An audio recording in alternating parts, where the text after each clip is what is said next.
இன்றைக்கி நம்ம சன்னா தோசை பார்க்கலாம். அதுக்கு தேவையான இன்க்ரீடியன்ட்ஸ் என்னென்னா,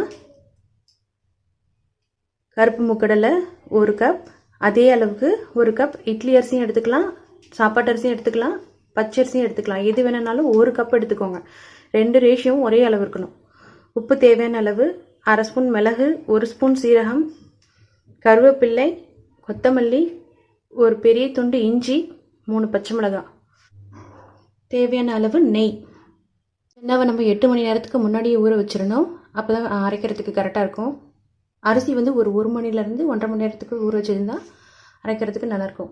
இதுக்கு தேவையான பொருளை நம்ம மிக்சியில் அரைச்சிக்கலாம். அது எப்படி அரைக்கிறதுன்னு பார்க்கலாம். ஃபஸ்ட் நம்ம எடுத்து வச்சுருக்க சன்னாவை இதில் போட்டுக்கணும், பிளாக் சன்னா. அதுக்கப்புறம் இதில் 1 ஸ்பூன் சீரகம் போட்டுக்கணும்.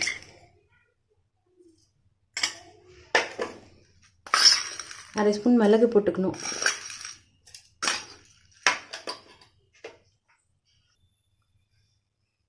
தேவையான அளவு உப்பு. என்னோடய ஸ்பூன் சின்னதுன்றதால நான் மிளகு 2 வாட்டி போட்டிருப்பேன், சீரகம் 2 வாட்டி போட்டிருப்பேன். நீங்கள் உங்கள் ஸ்பூனில் 1/2 ஸ்பூன் போட்டுக்கோங்க, டேபிள் ஸ்பூனில். குழந்தைங்க இருக்கிறதால நான் 2 பச்சை மிளகா போடுறேன். உங்களுக்கு காரம் அதிகம் வேணும்னா நீங்கள் இன்னொரு பச்சை மிளகா எக்ஸ்ட்ரா போட்டுக்கலாம். தேவையான அளவு இஞ்சி நறுக்கி போட்டுக்கோங்க, கருவேப்பிலை, கொத்தமல்லி, இதெல்லாம் இப்போ நம்ம ஃபைன் பேஸ்ட்டாக அரைச்சிக்கலாம். அரிசி அடுத்தது அரைக்கலாம். நம்ம ஆட் பண்ண பொருளெல்லாம் இப்போ நம்ம அரைச்சாச்சு. அதுக்கப்புறம் நம்ம அரிசியை போட்டு ஒரு வாட்டி அரைச்சிக்கலாம். இந்த அளவுக்கு அரைக்கணும், நைஸாக அரைக்கணும். இப்போ மிக்சியிலேருந்து நம்ம எடுத்து இதில் ட்ரான்ஸ்ஃபர் பண்ணிக்கலாம். நம்ம மிக்சியில் அரைக்கும் போது 1/4 கிளாஸ் தண்ணி சேர்த்து அரைக்கணும்.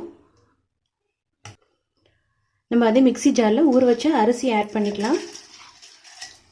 இதையும் கொஞ்சம் நல்லா நைஸாக அரைச்சிக்கலாம் தோசை பதத்துக்கு. ஓகே, நம்ம எடுத்து வச்சுருந்த ஊற வச்ச அரிசியை இந்த மாதிரி தோசை மாவு பதத்துக்கு அரைச்சி எடுத்துக்கணும். இப்போ நம்ம இதெல்லாம் ஆட் பண்ணிக்கலாம்.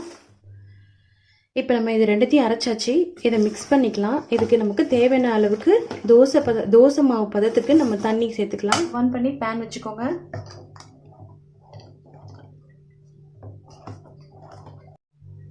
நம்ம தோசைக்கல்ல இப்போ தோசை ஊற்றிடலாம்.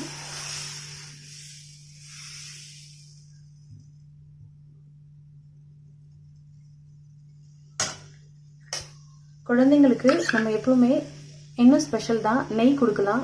எண்ணெயில் சுடுறதை விட நெய்யில் சுடுறது பெஸ்ட்டு. மீடியம் ஃப்ளேமில் வச்சு ஒரு நிமிஷம் வேக விடுங்க. அதுக்கப்புறம் நம்ம திருப்பி போட்டுக்கலாம்.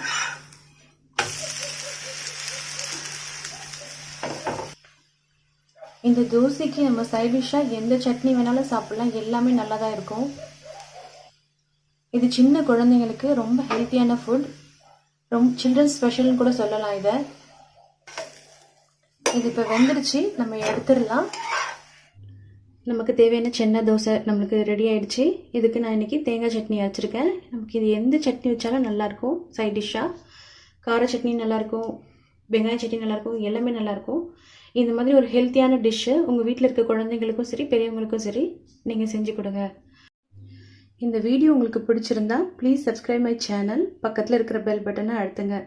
அப்போ தான் நான் போடுற வீடியோ அனைத்தும் உங்களுக்கு வந்து சேரும்.